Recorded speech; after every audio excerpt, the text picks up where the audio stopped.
자, 이제 재미있는 역사로 들어갈게요. 여러분, 딱딱한 얘기 하다가 이제 역사 얘기하면 왠지 옛날 얘기 하는 기분이 저만 드나요?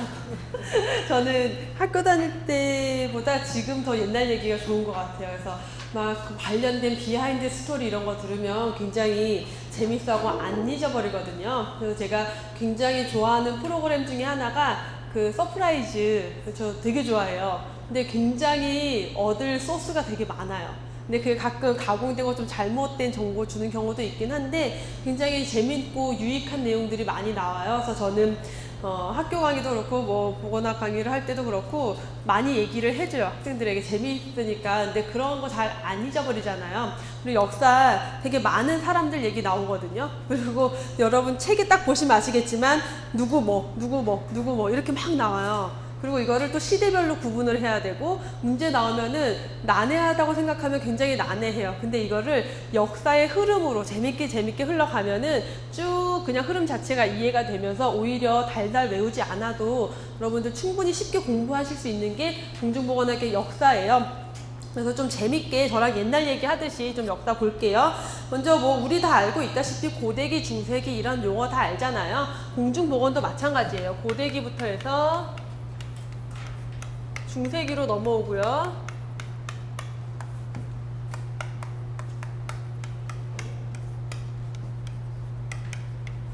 너무 길게 썼나요, 제가?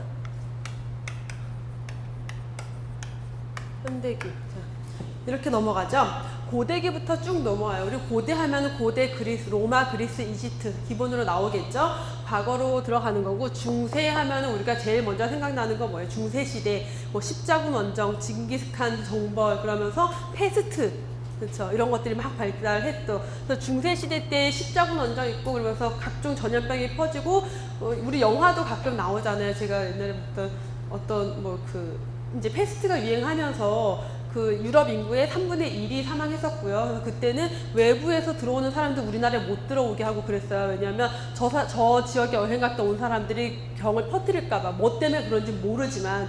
그래서 이 당시에 검역이라는 게 생겼어요. 최초로. 왜냐면 외국에서 들어온 사람들을 한 40일 동안 못 나오게 해요. 그래서 40일 동안 지켜보는 거예요. 질병이 걸리나 안 걸리나. 괜찮으면 괜찮은가 보다. 그게 검역의 시초예요. 근세기로 넘어오면은 근세기 와서는 이제 중요한 게 우리 뭐가 있어요, 대표적으로. 우리 먼저 연대기를 보면은 뭐 BC부터 500년까지고요. 500년부터 1500년까지예요. 그다음에 1500부터 1850년까지고 1850부터 1900 그리고 1900년대 이후. 자, 여기서는 1000년이에요, 1000년. 중세기는 1000년이고요. 근세기부터는 몇 년 안 돼요. 짧아지죠. 그만큼 과학이 발달하고 있다라고 보시면 되겠고, 자, 중세는 전염병이 만연했던 시기. 왜냐하면 병의 원인도 모르고 방법도 모르고 전염병이 만연했다. 그래서 검역이 생겼고요. 가장 중요한 게 검역법이에요. 여기는 최초의 검역법이 생겼던 때가 이때였고요. 자, 근세기로 넘어오면은 우리 역사적으로 봤을 때 뭐가 있었냐? 제일 먼저 르네상스, 문예부흥.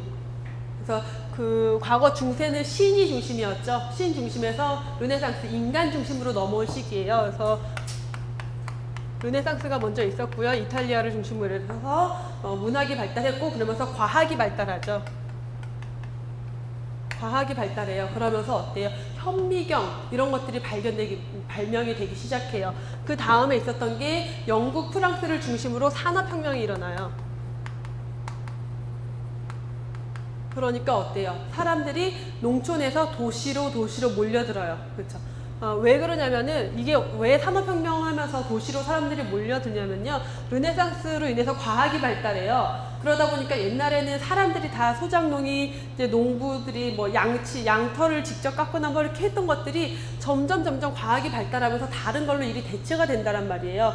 그랬더니 각 지역에 퍼져 살던 사람들이 먹고 살 게 없어졌어요. 쫓겨났어요. 할 수 없이 도시로 몰려들어요. 근데 과학의 발달로 산업혁명이 일어났어요. 도시에 갔더니 일자리가 너무 많아요. 사람들이 모여요. 막 모여드니까 위생이 안 좋아져요. 그렇죠? 산업혁명으로 인해서 이제 그 환경위생에 문제가 되고 공중보건이라는 개념이 딱 트기 시작한 거죠. 그래서 개념이 이 당시 요거 바로 간당간당 하면서 형성이 되기 시작하고, 자, 근대기로 넘어오면은 이때 발명된 과학을 바탕으로 이제 각종 의학이 발달하기 시작하면서 생물학, 의학 이런 게 발달해요. 그러면서 균이 발견이 되죠. 뭐 세균 발견,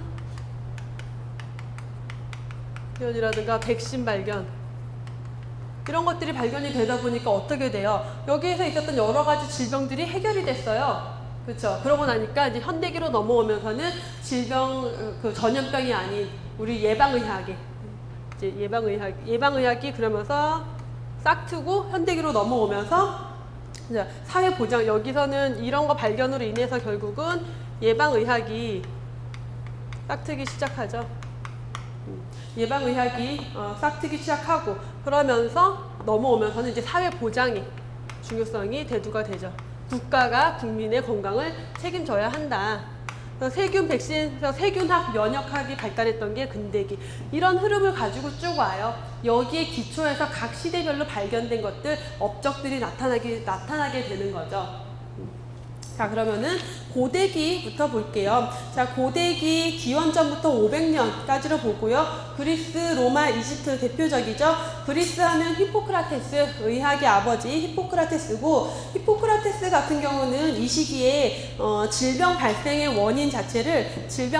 원인은 환경이라고 했어요. 우리 과거 그리스, 로마 신화 이런 거 보면 어때요? 제사장이 있었고 질병에 걸리는 건 네가 나쁜 짓을 해서 하나님으로부터 벌을 받은 거야, 신으로부터 벌을 받은 거야, 천벌설 이런 게 있었는데, 히포크라테스는 달랐죠. 질병의 원인은 벌이 아니라 환경이다 라는 주장을 했던 사람이 바로 이 히포크라테스죠. 그래서 질병의 원인은 환경이고 병을 낫게 하는 것도 자연이다 라고 주장을 했었고요. 그게 바로 장기설이라는 개념으로 넘어와요. 장기설 혹은 악기설이라고도 해요.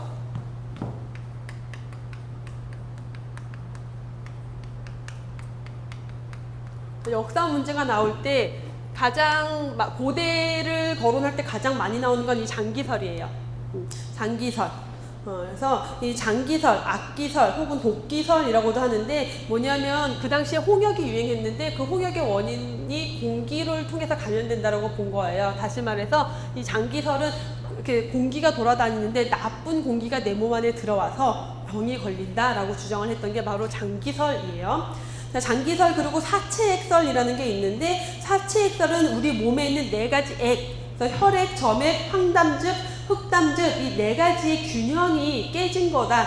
그게 사체액설이에요. 이 균형이 깨지면 질병에 걸리는 거다. 그래서 둘 다 장기설이나 이 사체액설이나 히포크라테스에 의한 주장이었어요. 이론인데 두 개가 전혀 다른 내용이 아니라, 장기설에 의해서 나쁜 공기가 내 몸 안에 들어오면은 이 사체액의 균형이 깨지면서 질병에 걸린다라고 연결이 되는 거고요. 장기설, 미아스마 티오리, 영어로도 출제가 된 적이 있었어요, 한번. 그래서 같이 기억을 하실게요. 미아스마 티오리, 장기설, 미아스마 이론이에요.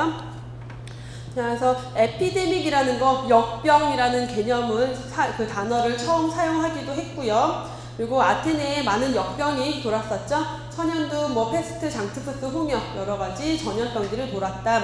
로마로 넘어가서 보면은요, 로마 같은 경우는 여러분들 아마 이제 여행하실 때 많이 가보실 텐데, 제가 로마의 그 폼페이를 갔다 왔어요.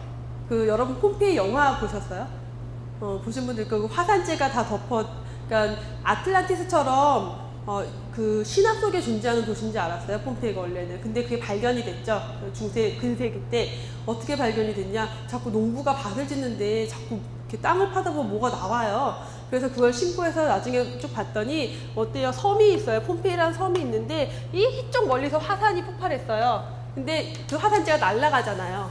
그러니까 제 화산은 일로 이렇게 쭉쭉 떨어졌고, 화산재가 막 바람이 불어서 날아오다가 여기서 바람인지 들불어요. 다 내려왔어요.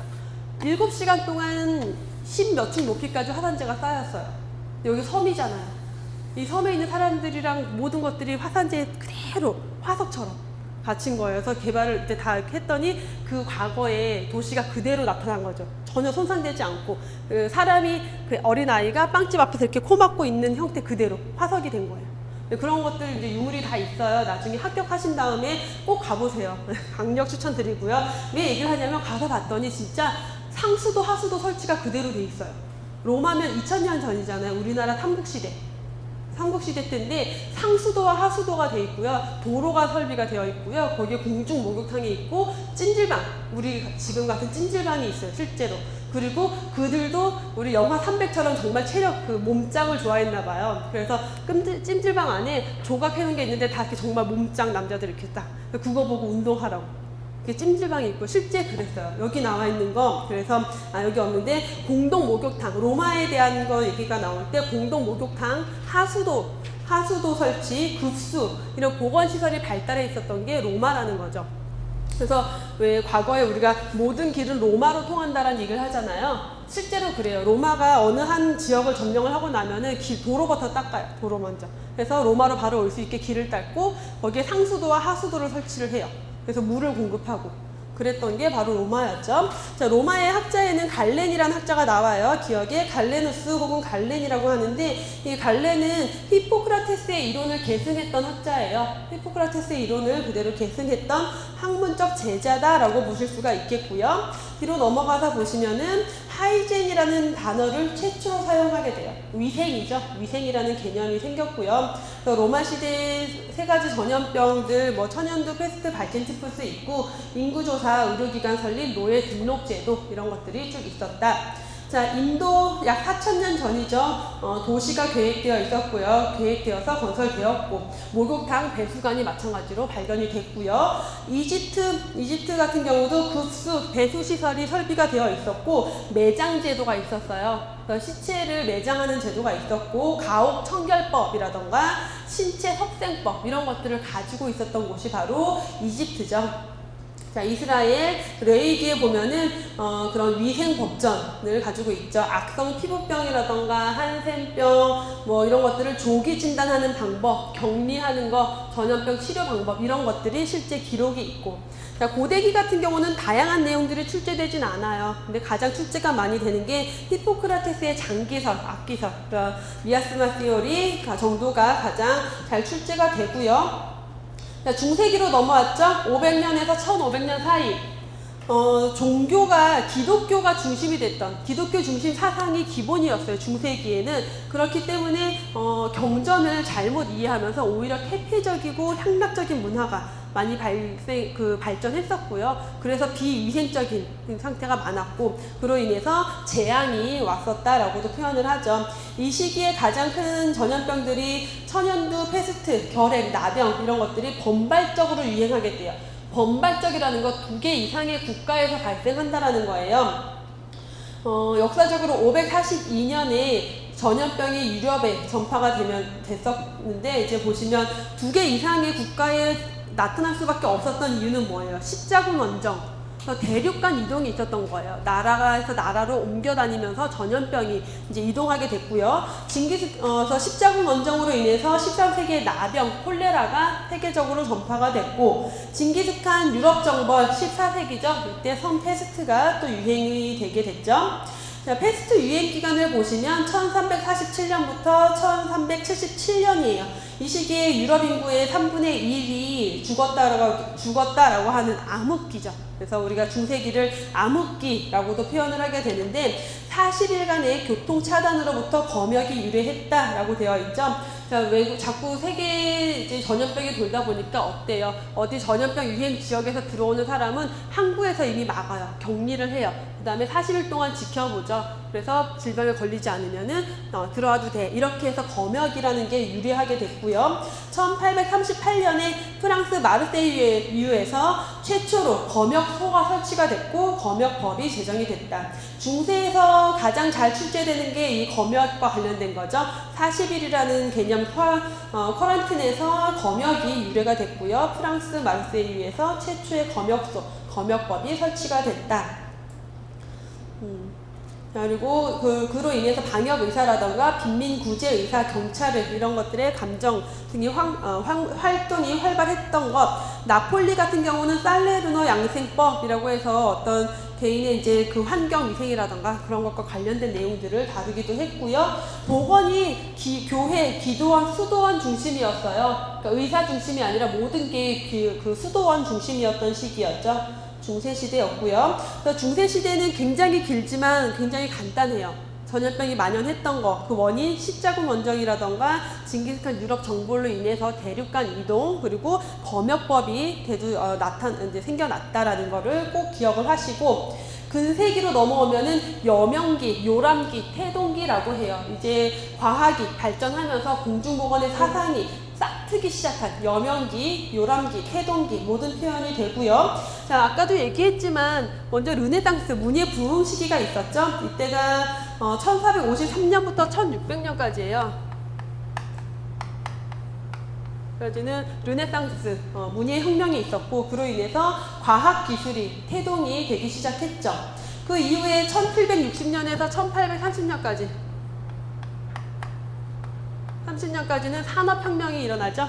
산업혁명으로 인해서 어떤 연소자, 근로자의 건강 문제가 대두가 됐죠. 이 시대에는 그래서 어린 아이들이 뭐 공장 굴뚝 청소부라던가 공장 노동자로 굉장히 많이 일을 했고, 그렇기 때문에 어린 아이들의 질병 그리고 노동자들의 질병이 굉장히 문제가 됐었기 때문에 산업보건, 공중보건 이런 개념이 싹트기 시작해요. 자, 그로 인해서 이제 인간의 건강이라던가 복지에 대한 사회적 책임 이런 것들, 공중보건의 개념이 싹트기 시작했다라는 거를 근세기에서 잡고 가시면은 근세기에 해당하는 내용들이 뭔지 여러분들 알 수 있을 거고요. 첫 번째 내용부터 보시면 얀센이라는 사람이 현미경을 발견했어요. 근데 요거 여러분들 좀 구분하실 게, 얀센 최초의 현미경을 얀센이 발명했다라고는 하는데 사실 지금 우리 공중보건학 교재에는 없는데 레벤후크라고 들어보셨죠? 레벤후크.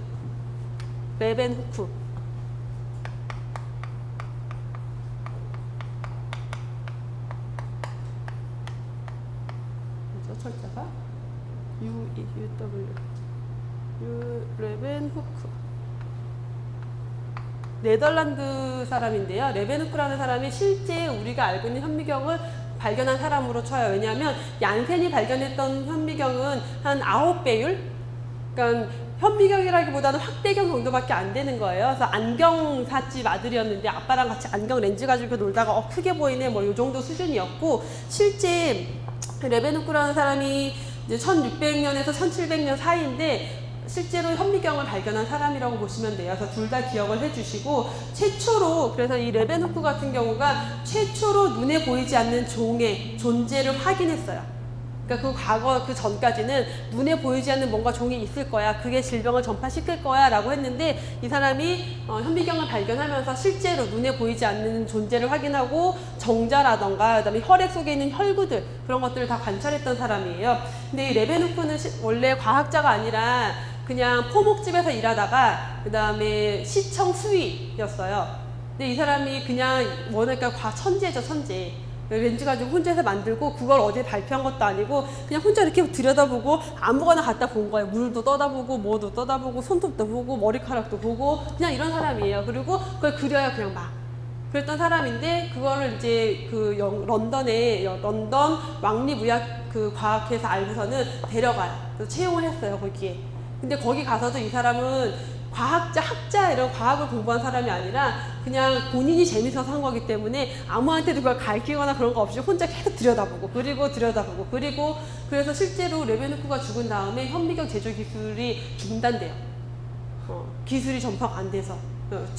후배 양성이 안 돼서. 근데 뭐 그 이면에는 이 사람을 질투한 실제 데려간 과학자가 얘를 과학자로 키우지 않으려고 가둬놓은 그냥 이렇게 내버려 뒀다라는 얘기도 있고 뭐 다양한 얘기가 있는데, 결국 현미경, 그래서 최초로 눈에 보이지 않는 종을 발견한 거는 레벤후크에 의한 현미경이고요. 시대를 보면은 1632년부터 1723년까지네요. 그래서 제가 이 시대를 다 적어주는 거는 좀 여러분 흐름을 좀 같이 가셔야 돼요. 왜냐하면 다 연대 순으로 누가 더 먼저인지 나중인지를 묻는 문제들도 출제가 되거든요. 그래서 지금 우리 흐름에서는 4번, 동그라미 4번 다음에 들어가면 적당해요. 이해되셨죠? 레벤후크는. 얀센부터 현미경 발견했었고요. 그리고 윌리엄 인구 사망 질병 통계, 그 다음에 중요한 거 존 그란트. 그래서 중요한 거는 제가 말씀을 드릴게요. 중요한 학자는 존 그란트고요. 보건 통계학의 시조예요. 출생 사망 인구의 수량적 분석을 시작해서 출생 인구, 사망 인구를 통해서 보건 통계 시조가 됐던 게 존 그란트, 여러분들 기억하셔야 되고 인구 보건에서 다시 언급이 될 거고요. 밑에는 보셔도 될 것 같고, 오른쪽으로 넘어가면, 요거 다음이 이제 레베누크, 이어서 보시면 되고요. 레베누크가 현미경을 발견하면서 최초로 눈에 보이지 않는 종의 존재를 확인했다라는 것들을 기억하시고, 옆으로 넘어가면은 라마찌니가 나와요. 굉장히 중요해요. 라마찌니 산업보건의 시조. 자, 근세기, 여명기에 들어와서 산업혁명이 일어나면서 산업혁명으로 인해서 직업병이 많이 발생하게 됐죠. 그렇기 때문에 이 라마찌니가 직업병에 대한 저서를 발간을 해요. 이탈리아 사람인데 노동자 질병론이라는 저서를 발간을 하면서 산업보건의 시조가 됐어요. 그리고 벨기에의 베르살리우스 같은 경우는 해부학의 창시자. 그래서 과학이 발달하면서 해부학이 발달이 됐고요. J.P. 프랑크 같은 경우는 보건학 최초의 저서, 업적으로 거론이 되는 게 프랭크 보건학 최초의 저서로 같이 기억을 해주시고, 그 최초의 저서를 통해서 독일의 위생 행정을 확립을 한 사람이 바로 J.P. 프랭크. 자, 밑으로 내려오면 스웨덴에서 최초의 국세조사가 있었어요. 1749년이었고요. 제너 중요하죠? 제너 많이 들어봤죠? 우두종두법. 그래서 천연두 예방을 위한 예방접종. 그래서 그 균을 소에다가 접종을 한 다음에 거기에서 예방 백신을 만들어냈던 제너 우두종두법 반드시 기억하시고요. 10번에 굉장히 중요한 사람 에드윈 체딕. 실제 공중보건의 시조라고도 볼 수가 있는데, 에드윈 체딕 같은 경우는 영국 사람이고요. 산업혁명이 가장 먼저 이제 빠르게 발달했던 데가 영국이었죠. 영국에서 그 노동자들이 일을 해야 되는데 자꾸 그 공장에서 일하는 사람들이 열이 나면서 자꾸 아파요. 그래서 피버 리포트를 쓰게 돼요. 열병 보고서죠. 피버 리포트, 열병 보고서를 쓰게 돼요. 그래서 열병 보고서를 이제 왕실에 제출을 했어요. 그랬더니 이게 뭐가 문제가 있구나. 그래서 왕실에서 뭘 하느냐, 보건정책조사위원회를 설립을 해요. 보건정책조사위원회를 설립을 해서 니네가 가서 조사를 해봐. 그래서 한 게 영국 노동자의 질병상태 보고서가 아니라 위생상태 보고서로 고쳐주세요. 위생상태 보고서. 영국 노동자의 위생상태 보고서를 제출을 하게 돼요. 레포트를 또 쓴 거죠. 그래서 왜 이렇게 열이 많이 나고 질병이 걸리냐 봤더니 그 노동자들의 위생상태가 너무 안 좋은 거예요. 그래서 이걸 개선하지 않으면은 사람들이 제대로 일을 할 수 없겠구나라는 개념이 설립이 되면서 그게 이제 이어서 최초의 공중보건법을 탄생시키는 계기가 된 거죠. 공중보건법이. 그래서 에드윈 체딕의 피버 리포트로부터 나온 거예요. 피버 리포트를 통해서 영국 노동자 위생상태 보고서가 만들어지고, 그를 통해서 영국에서 최초의 공중보건법이 제정이 되게 된다. 그 역사적 흐름을 가지고 가세요. 자, 그 밑에 그래서 세계 최초의 공중보건법 제정 영국에서 있었죠. 에드윈 체딕이 레포트를 썼던 게 1842년이었고요. 영국 노동자 위생상태 보고서가 1842년에 제출되었고, 1848년에 그를 기반으로 최초의 공중보건법이 제정되었다. 자, 근세기 같은 경우는 출제되는 내용이 굉장히 많은데 그중 가장 중요한 것 중에 하나가 바로 에드윈 체딕과 이 공중보건법 제정이죠. 우리가 공중보건학이니까. 그래서 쭉 그렇게 흐름으로 기억하시면 재밌게 잊지 않으실 수 있을 것 같고요. 밑으로 13번 보시면 필립 힌넬은 정신의학자예요. 정신의학의 창시자로 정신병자의 처우 개선을 주장했던 사람이에요. 그러니까 그 과거에는 막 정신병자들 수감해놓고 쇠사슬로 묶어놓고 막 이랬었는데 그런 처우를 개선해야 된다라고 주장했던 사람이고요. 14번에 프라카스트로라고 있는데 이 사람 같은 경우는 연대가 1478년에서 1553년이에요. 1478년에서 1553년이에요. 그래서 이 14번에 있는 이 사람을 빼서 앞에 존 그란트, 3번에 있는 존 그란트 다음으로 넣어주시면 될 것 같아요. 이해되셨나요? 왼쪽에 1번, 2번, 3번에 존 그란트 있죠? 존 그란트 다음이 바로 이 프라카스트로고요. 1478년부터 1553년 이 사람이 바로 이탈리아 학자인데요. 전염병, 그 치료 이런 저서를 발표하면서 눈에 보이지 않는 존재, 눈에 보이지 않는 종의 존재를 제시했어요. 아직 보지는 못했지만 뭔가 분명히 눈에 보이지 않는 존재가 있을 거다라고 주장했던 사람이 프라카스트로예요. 근데 이 사람 이후에 레베누크가 현미경을 발견하면서 정말 있었네, 눈에 보이지 않는 종이 라고 발견이 된 거죠. 그러니까 그 실제 현미경으로 보기 이전에 이미 그런 존재가 있을 것이다 라고 주장했던 사람이 프라카스트로였어요. 자, 14부까지 봤고요. 그래서 이렇게 해서 1850년까지 근세기, 여명기가 마무리되면서 1850년부터 1900년 근대기, 확립기로 넘어가죠. 자, 이 시기에는 세균학설기 혹은 미생물 병인론기라고도 하는데 이제 마구마구 세균이 발견이 되고요. 실제 균의 종이 발견이 되고 어떤 균이 어떤 질병을 일으키는지가 발견이 되고 그 다음에 그 균에 대한 백신이 발견이 되는 시기예요. 굉장히 중요한 시기죠. 그래서 세균학, 면역학이 발달되면서 예방의학의 발전의 기초가 됐던 게 바로 근대기, 확립기다. 자, 1번에 존 스노가 나오는데 여러분 보시면 좀 재밌는 게요. 존 스노우도 영국의 왕립 의사예요. 영국 왕실 의사고 위에 보면 에드윈 체딕이랑 쭉 있잖아요. 연도가 보면 한 7년 정도밖에 차이 안 나요. 몇 년 차이 안 나는데 근세기와 근대기로 나뉘어져요. 그렇죠. 그래서 그거를 구분하시고, 왜냐하면 그런 문제들이 출제가 됐었어요. 그러니까 몇 번 됐었던 문제인데 시대 순으로 나열하시오. 그리고 이제 에드윈 체딕, 그다음 존 스노우 불과 몇 년 차이 안 난단 말이에요. 하지만 연대기가 달라져 버려요. 그렇죠. 그런 것들 구분하셔야 되고요. 그래서 1850년을 기점으로 나누기 때문에 1848년 공중보건법 제정 근세기로 들어가요. 2년 후부터 근대기예요. 좀 재밌지 않아요, 역사적으로? 2년 차이인데 누구는 근대기고 근세기고, 그쵸? 근데 그렇게 나눠진단 말이에요. 존 스노우가 이 콜레라 조사를 한 5년만 늦게 했어도 근세기로 들어갔겠죠. 근데 근대기로 넘어간다라는 시점을 구분을 하시라는 의미고요.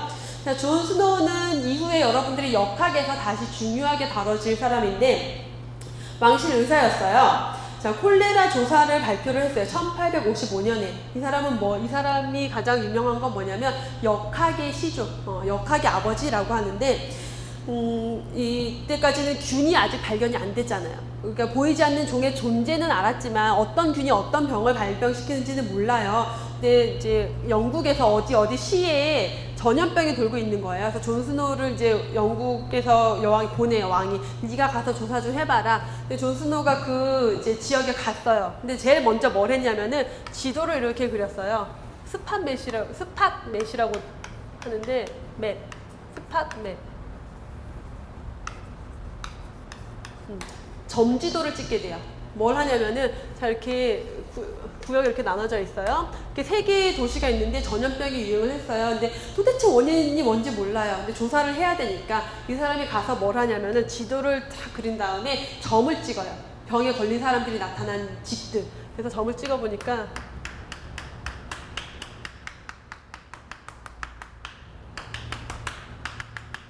이렇게 몰려 있는 거예요.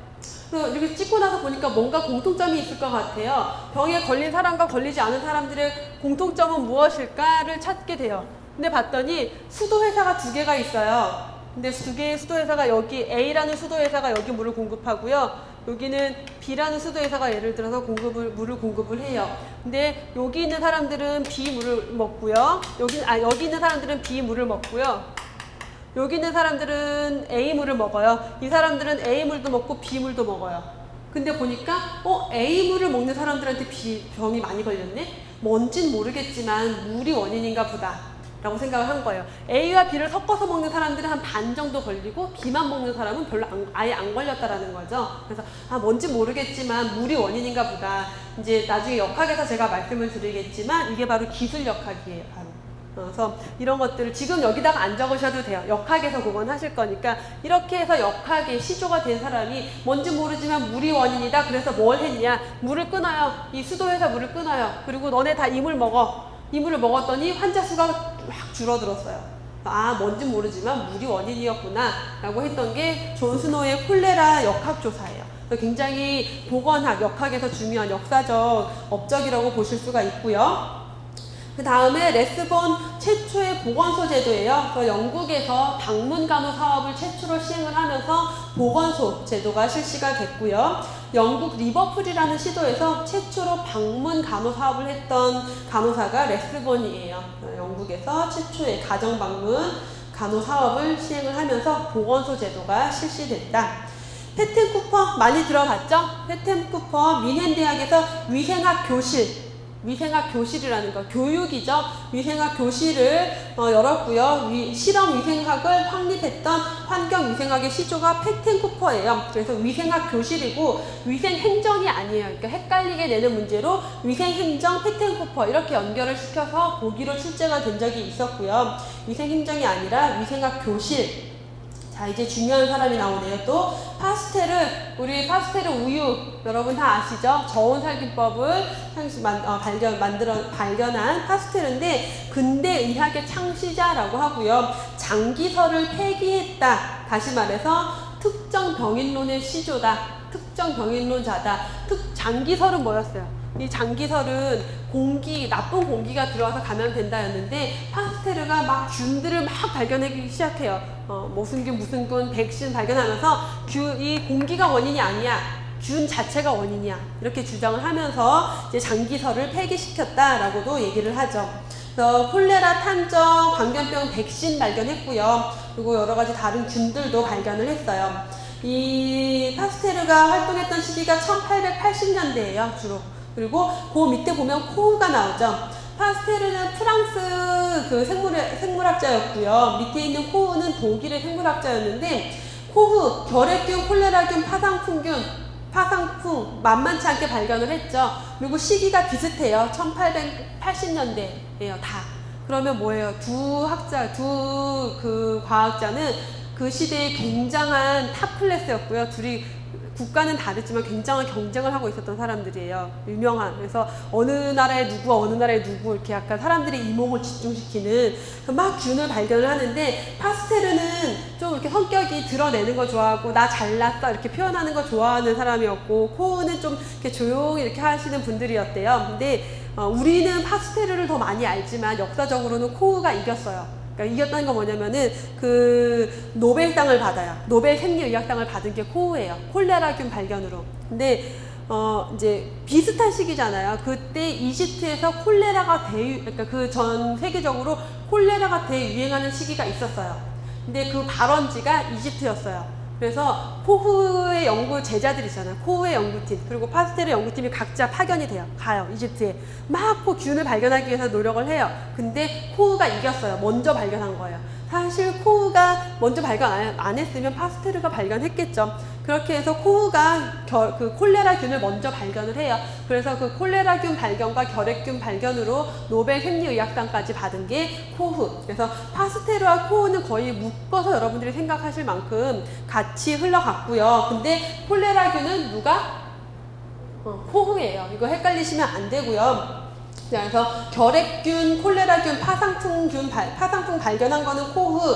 파스테르는 콜레라, 탄저, 광견병 백신이에요. 백신을 발견을 했고요. 그리고 닭콜레라에 대한 균을 발견을 했었고 이렇게 두 학자가 같이 2대 특정 병인론자로 특정 병원체가 있다. 병의 원인은 특정 병원체가 있다라는 주장을 했다.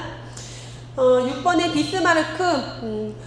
사회보장에서의 가장 중요한 사람 비스마르크예요. 그래서 우리 산업보건 할 때 다시 중요하게 다룰 건데 세계 최초로 근로자 질병보호법을 만들게 돼요. 창설을 하게 되면서 사회보장제도의 창시자로 자리매김한 게 비스마르크. 그래서 독일이 사회보장제도가 굉장히 잘 되어 있죠. 그래서 이 파스테르로부터 그런 질병보호법이라던가 뭐 산업재해보상보험법이라던가 이런 것들이 만들어졌고요. 리스터는 무균수술, 석탄산 살균법. 그래서 무균술이라는 거. 이 전에, 그러니까 무균술이 시행되기 전에는 그 균에 대해서 이제 균이 어떤 특정 균이 아니라 그냥 우리가 수술을 하거나 아기를 낳다가도 여러 가지 감염에 의해서 사망할 수 있잖아요. 그런 무균에 대한 개념이 없었기 때문에 실제로 한 지역에서 많은 그 임산부들이 아기 낳다가 사망하는 경우가 많았어요. 수술 중에 감염으로. 근데 이제 그 의사가 손 씻기를 강조를 하게 되죠. 그래서 뭔지 모르지만 손에 균이 있어서 그런 것 같다. 근데 그 당시에는 미친 사람 취급을 받죠. 무슨 손해. 근데 이제 나중에 이런 무균술에 대한 개념이 들어오게 되면서 리스터, 무균술. 자, 그리고 베린 같은 경우는 디프테리아의 수동 면역을 발견을 했다. 여기까지 근대기, 형믹기. 자, 여기서 보면은 뭐예요? 균이 다 발견이 되고요. 균이 발견되니까 그거에 대한 치료법 혹은 백신이 발견이 됐어요. 어때요? 그러면 질병의 양상이 이제 바뀌기 시작하는 거죠. 전염병이 점차 감소하게 된다. 그래서 1900년대로 들어오면은 이제 현대기, 발전기라고 해서 이제는 국가가 국민의 건강을 책임져야 된다라는 개념이 좀 더 확립이 되면서 사회보장제도가 발전하게 되죠. 그래서 1900년대 들어와서는 이제 뭐 세계에서의 어떤 활동, 세계적인 국제기구라던가 국가에서의 어떤 그런 사업들, 그리고 환경 문제, 점차 개인의 건강에서 우리 국민 전체, 인구 전체로, 그리고 환경으로 넘어가게 되죠. 지역사회 보건 확립, 그리고 보건소 제도 확대 보급, WHO 발족, 이게 모두 1900년대 이후의 특성이겠죠. 그래서 시기적으로 현대기 발전기의 시기적인 특징을 보면은 우선 현대의학, 근대보건이 발전하게 됐고요. 현대의학, 근대보건 발전이 있었고, 두 번째로는 보건소 제도, 그리고 국제보건기구 발족.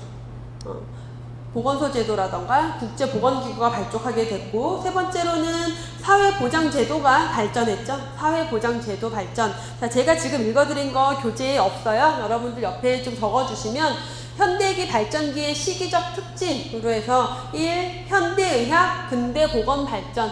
현대의학, 근대보건 발전. 두 번째로는 보건소제도, 국제보건기구 발족. 보건소제도, 국제보건기구 발족. 세 번째로는 사회보장제도 발전. 사회보장제도 발전. 네 번째로는 포괄적 보건의료. 포괄적 보건의료.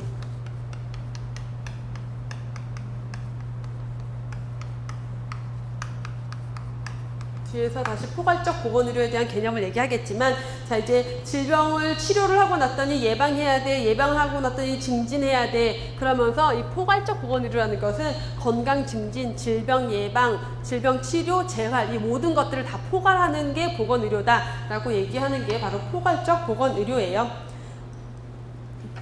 그래서 현대의학, 근대보건 발전, 보건소 제도, 국제보건기구 발족, 사회보장제도 발전, 포괄적 보건의료 대두. 네, 현대기의 시기적으로 흐름을 쭉 보면 1912년에 미국의 하버드 보건대학원이 설립이 되고요. 학교가 설립이 됐어요. 보건대학원, 보건학만을 전문적으로 가르치는 대학원이 설립이 됐고, 1919년에 영국에서 보건국을 이제 보건부로 공중보건국이었는데 보건부로 승격시키면서 확대했다라는 거.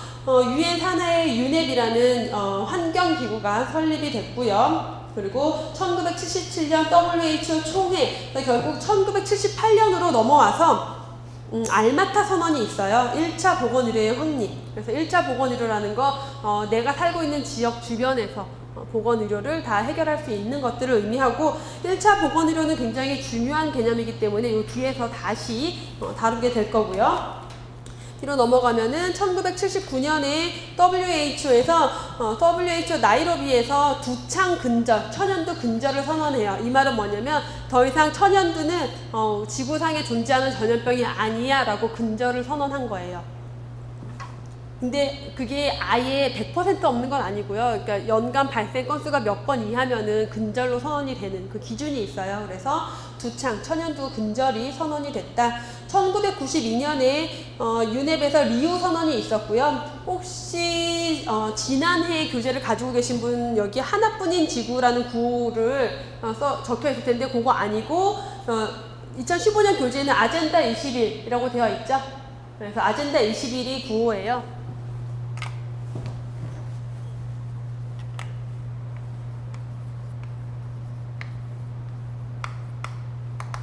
라는 구호를 가지고 지구 환경 파괴 방지에 대한 논의를 하게 돼요. 그래서 92년에 환경과 관련된 회의들이 들어갔고요. 그 사이에 좀 중요한 거 하나 더 넣으면은 7번과 8번 사이에 1986년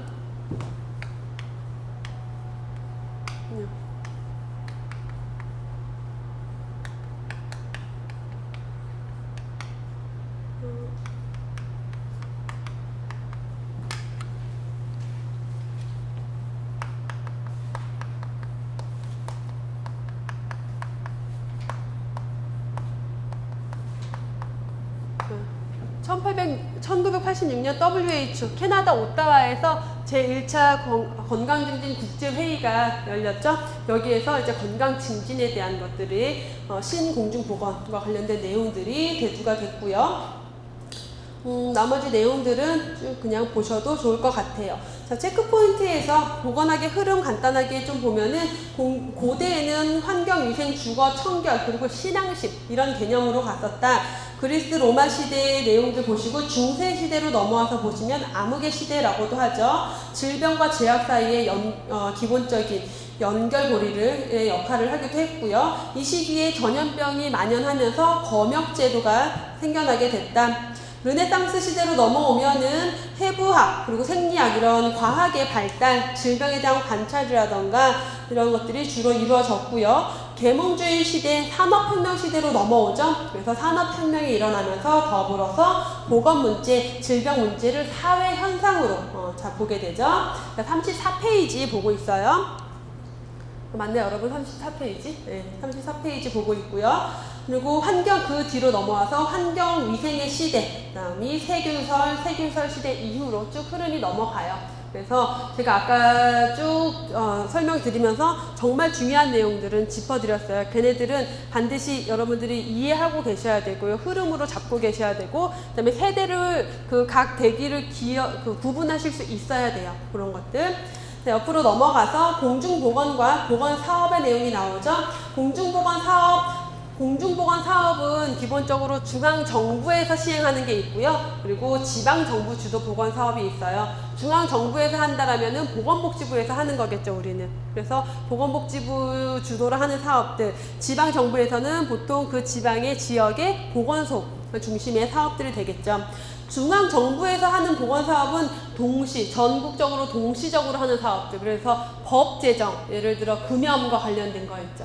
그래서 PC방 금연, 음식점에서 금연 어떻게 해야 돼, 어느 기준까지 해야 되는지 그런 것들, 동시에 획일적으로 시행하게 되고요. 일관성 있어야 되는 내용들, 그리고 집행을 강력하게 하는 거. 그래서 주로 법과 관련된 게 많고, 그 다음에 좀 일시적으로 진행되는 거 있죠. 지속적으로 되는 거 말고, 예를 들면 조류 인플루엔자 막 발생했을 때 보건복지부 질병관리본부에서 파견해서 국가적으로 어떤 대책을 마련하지, 그건 우리 지역에 펴졌으니까 우리 지역에서 담당해야 돼, 이 수준이 아니에요. 그리고 전에 우리 신종플루 유행할 때 같이 공부하던 보건복지부 계신 과장님이 계셨는데 한 달 동안 학교도 못 오시고요. 집에도 못 들어가세요. 신종플루 딱 발병하고 나면 그 대책 때문에 계속. 네, 그런 식으로 중앙정부에서 하는 사업들은 뭔가 일시적이고 강력하게 집행해야 되고, 인력이 많이 들어가거나 혹은 자원이 많이 들어가거나 이런 사업들이 주로 중앙정부 주도의 보건사업이다. 지방정부 주도 보건사업은 지역 특성에 맞게 해야 되겠죠. 자, 우리 지역의 인구 분포를 보니까 노인 인구가 많아요. 그러면 노인들의 만성질환과 관련된 보건사업을 주로 할 수가 있을 거고, 예를 들어서 영유아 인구가 많다 그러면은 영유아 보건사업에 좀 더 초점을 두겠죠. 그렇게 지역사회의 특성 그리고 지역사회 주민의 수요를 반영해야 된다. 또한 지역사회 개발과 연계돼야 돼요. 우리 지역사회에서 이런 개발 사업이 진행이 되는데 이것과 분리돼서가 아니라 같이 연계돼서 지역사회의 어떤 사업들과 연계돼서 시행되는 게 좋고요. 비교적 장기적 지속적인 사업. 그러니까 아까 제가 중앙정부는 일시적인 사업이 들어간다고 그랬어요. 하지만 지역사회에서 하는 사업은 장기적으로 지속적으로 하는, 그래서 우리 지역 보건소 보면은 금연 사업이라던가 어떤 영양생활 실천 사업이라던가 이런 것들을 계속 하고 있죠. 5개년 계획, 4개년 계획 이렇게 진행되죠. 그래서 그렇게 보시고 밑으로 내려오면은 공중보건의 최소 단위 및 대상이 나오네요. 우리 앞서도 했었지만 공중보건 사업의 최소 단위 대상은 지역사회 혹은 지역사회 주민이라는 거, 개인, 환자, 가족이 아니에요. 지역사회 주민이 가장 최소 단위다라는 것들을 기억을 하시고요.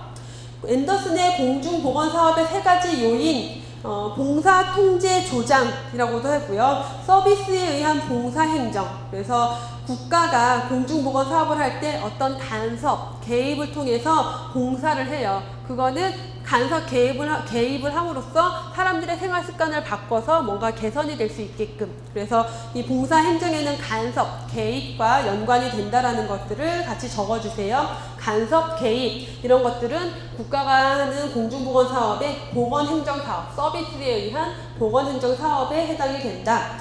법규에 의한 통제 행정이 있어요. 그래서 서비스에 의한 봉사는 간섭하고 개입하는 거. 자, 여러분 절주하세요. 뭐 금연하세요. 술단율을 높입시다. 막 이렇게 간섭하고 개입하는 정도고요. 법규에 의한 통제 사업은 강제 즉시 적용이죠. 몇 평방미터 이상의 식당에서는 금연입니다. PC방 금연이에요. 이런 거 강제 집행이죠. 이런 것들 법규에 의해서 통제 행정이 이루어지고요. 교육에 의한 조장 행정도 있어요. 자, 금연하세요 하는데, 자, 여기부터 여기까지는 어떻게 금연하세요가 아니라 사람들을 모아놓고 교육을 해요. 자, 금연하면은 폐가 이렇게 돼서요. 나중에 이런 병에 걸리고요. 폐가 이렇게 되고, 눈도 이렇게 되고, 어떻게 돼요. 그래서 금연하셔야 돼요. 라고 교육을 하면은 사람들이 분위기가 조장이 되겠죠. 안 돼. 나 담배 피면 안 되겠구나. 금연해야겠구나. 라고 사람들을 조장하는 게 바로 교육이죠. 그래서 교육을 통한 조장 행정. 그래서 가장 능률적이죠. 왜냐면 나 스스로 생활 습관을 바꾸는 거기 때문에 가장 능률적인 행정은 조장 행정, 교육에 의한 조장 행정이다. 그래서 봉사행정은 간섭, 개입과 연관이 되고요. 통제행정은 즉시, 강제 적용이다라는 개념, 그리고 조장행정이 가장 능률적이다라는 개념까지 보실게요. 자, 뒤로 넘기면은 지역보건사업의 계획 중 가장 우선적인 사업 기준, 좀 약간 내용이 생뚱맞게 여기에서 나왔어요.